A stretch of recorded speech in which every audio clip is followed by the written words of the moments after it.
positivity, motivation, never settle for average. You know how we do it over here.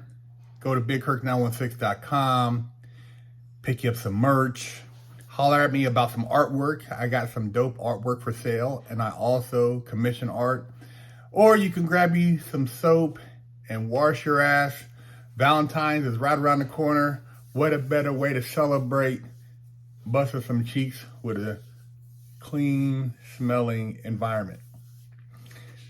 So what they're doing is an old penitentiary tactic with the immigration. And I'm gonna break it down for you.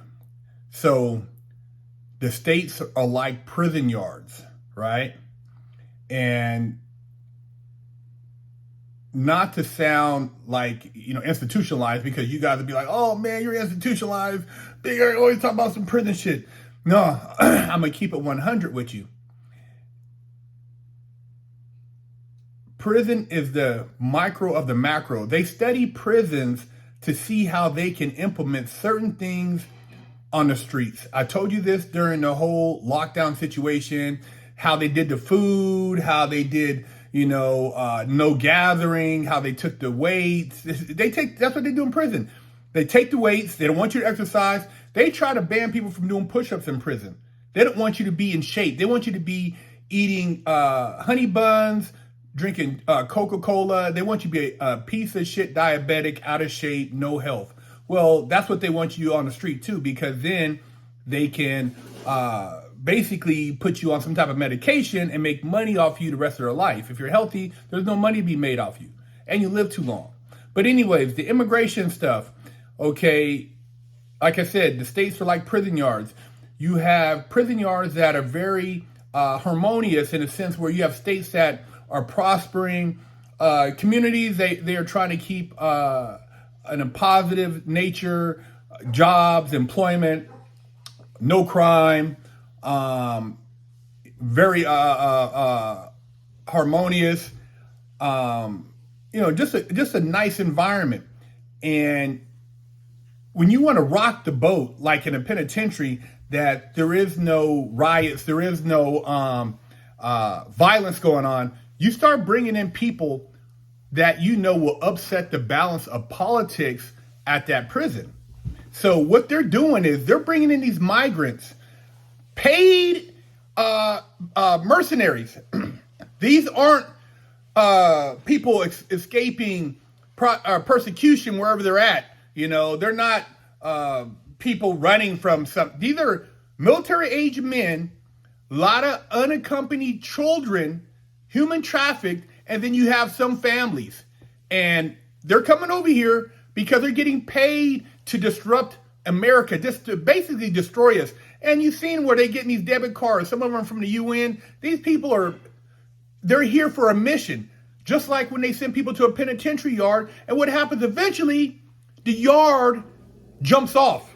Like the state will eventually jump off, because you got homeless people here, you have military veterans, you have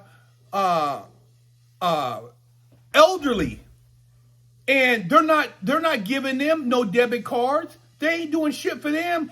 And these people, if they're so in need, why don't their own country help them?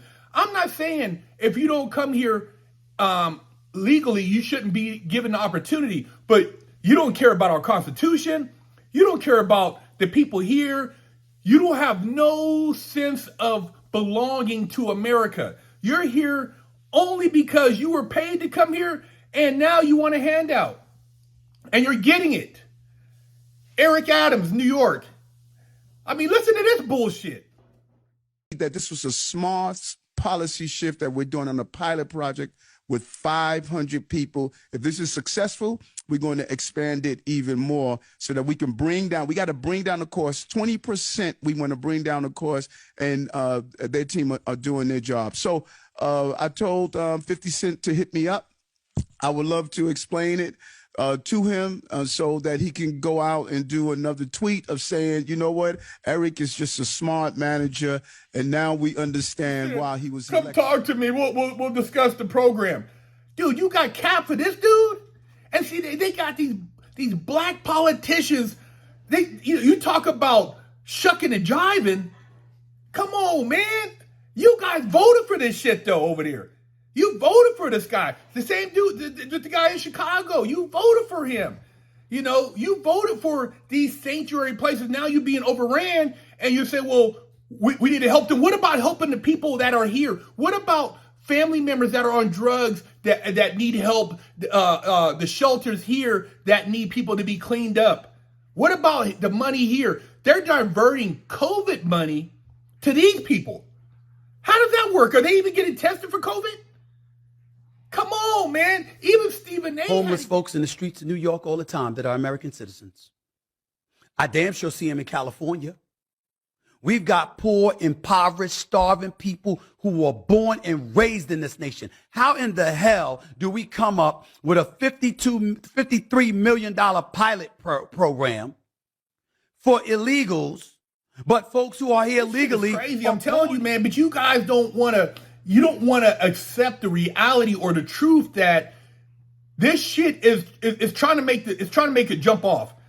They want to make it. Anybody who doesn't see what the hell is going on, I don't know what world you live in. I mean, they couldn't even impeach this guy Mayorkas. You have Republicans, so-called, who were down for the cause.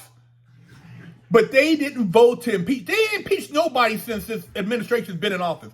Nobody's done no wrong. But we had 5 million people in the last 3 years, which is the size of the state of Ohio, come across the border. They're not getting tested medically. They're not getting background checks. You're not seeing what they're doing. They got plane tickets. They got bus passes. They got shelter. They're living in hotels. Dude, they're doing better than the people here who work in 9 to 5s who are struggling. You got people who moved out of their homes because they couldn't pay rent. They went and got motorhomes and they're renting from people living on the street because they can't afford housing. But you're housing all these people. You're housing these people, man. And you're giving them a pilot program. Why don't you do a pilot program for people who are here that really need it? People who were born here. This shit is some straight bullshit, man. If you don't believe me, talk to some of the prison guards who have worked in prisons and ask them if they see the dynamic and how racial imbalance, in the sense where here it's a nationality imbalance, can kick off a riot. Like I said, in prison, there'll be a peaceful yard. A warden will see that there's too much harmony, and they will purposely flood a yard with people that are from a different gang affiliation or somebody they know that will upset the balance of power, and it'll cause a riot. They want America to be in a riot so they can come in here and somehow bring in foreign troops like they do in these other countries, Ukraine and these other countries they invade, and think they're going to set up posts in our backyard, man. We don't want them here. We don't want them here, man. We don't want foreign occupation. We don't want these people telling us what to do. We want our freedoms. And, for those who don't like what I have to say, then don't listen, man. And a lot of people are saying, oh, why are you talking about this? Look, because I see it, man. And I'm talking about safety of the community. I'm talking about accountability. Everybody has to have some sense of accountability. And there's no accountability for these people coming over here who aren't following the rules, who aren't doing it legally. You can't go to their countries and just post up and get a handout. That's why they're coming here. I did my time, man, for the crime I did. I didn't get out asking no welfare. I didn't get out and get a handout. I'm not getting nothing for free. I'm not getting government assistance. I didn't ask for government assistance. I'm not crying. Oh, I'm a black man. I'm a felon. Oh, I'm born to a single mom. I'm not doing none of that. So you can't even talk that shit to me, but I can talk that shit to you, because I'm saying that these people are getting a sweet deal on the backs of Americans. And these lying ass politicians, these snakes, man, these people who are infidels, they do not care about this country. And it's up to you guys to speak up, man. It's up to you guys to have a voice. Even Stephen A. ESPN is saying it. This shit is crazy, man. Who's going to feed these people? Crime is already out of control in a lot of the cities, so you got places where it's impacted. Who's going to continue to house these people? Some of these governors are saying, put them in your house. How you going to get them out? You don't know these people, man. It's a sad situation, man. But like, I'm not a politician. I wasn't elected in office. I'm not paid to serve the people. I'm just a voice sharing. You tell me what you think. Leave a comment. I can see it, because once it gets to that certain point, and you have enough of these people from whatever country, and they're like, man, shit, let's take some shit over. That's how it happens. We're going to take this as our neighborhood now. What you going to do? What you going to do? Officially, I only got one real spanking my entire life. My mom did the best a 14-year-old could do, raising me with love and instilling values that will last a lifetime. I was a straight-A student and lived to make her happy. So how did I go astray? A horrible stepdad that stole my self-worth and invoked fear turned me into a person that I struggled to overcome. From skateboarding to selling drugs, gang banging in juvenile hall, I got caught the same way many young promising men get caught up. I struggled to find my identity, getting mixed up in shootouts, crime, and the adult entertainment industry. This roller coaster continued as I juggled college, hustling, and Hollywood, eventually catching a federal bank robbery case. I found redemption in prison while serving a 120-month federal sentence and came out a man on a mission.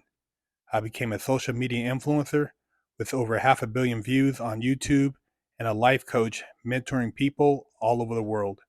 This is my journey.